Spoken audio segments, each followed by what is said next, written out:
Paglalabanan ng 5 natitirang housemates ang perang 100,000 piso para sa kanilang big love task. Malaking bagay na sa kanila ang nasabing pera upang makapag-aral, pangtulong sa pamilya, pagpapatayo ng negosyo o di kaya itatabi para may magamit sa future. Iyan ang plano ng 4 na housemates kung sakaling pala rin sila na manalo sa task. Ngunit taliwas rito ang plano ni Fiang dahil imbis na unahin ang pamilya ay balak niyang ibili ng magarang sapatos ang perang kanyang mapapanalunan. Ang nasabing sapatos ay nagkakahalaga ng 18,000 pesos at yung 20,000 na sobra ay ibibigay umano niya sa kanyang ina. Dahilan upang batikusin si Fiang ng mga tao. Anila ay makasarili umano si Fiang at mas inuuna pa ang luho kaysa sa pagtulong sa pamilya. Hindi umano siya magandang ehemplo para sa kabataan. Ngunit lingid sa kaalaman ng karamihan na nagkahiwalay ang kanyang ama at ina noon at nakaranas ng paghihirap sa buhay si Fiang. Ngunit nang magkabalikan naman ang kanyang mga magulang ay doon na nagsimulang gumanda ang takbo ng kanilang buhay dahil mayaman umano ang kanyang foreigner na ama. At higit pa rito ay influencer at model din si Fiang kaya malaki ang binabayad sa kanya ng mga kilalang brands na kanyang ine-endorso.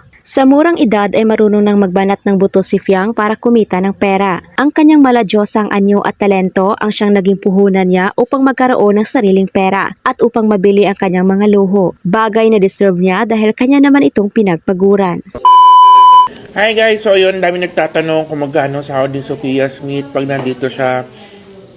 Kasi nakaka-sale siya more or less sa Prestige mga 2 to 3 million. Ang commission niya doon more or less mga 150 to 200,000 per month. Tapos, maliban pa yung endorsement niya.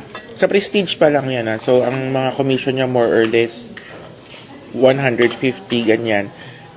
At yung endorsement niya sa Prestige siguro mga 50k to 100k per month. Tapos, iba pa yung mga outside projects like mga kinukuha siya ng mga ibang brands like Belo at iba-iba pa. Kaya more or less ganun yung sahod ni Sofia Smith. Samantala, ipinagtanggol naman si Fiang ng kanyang mga taga-suporta.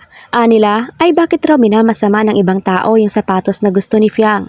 Mayaman naman daw sila at hindi na umano pinoproblema ng dalaga ang kanyang mga magulang dahil secured na ang mga ito.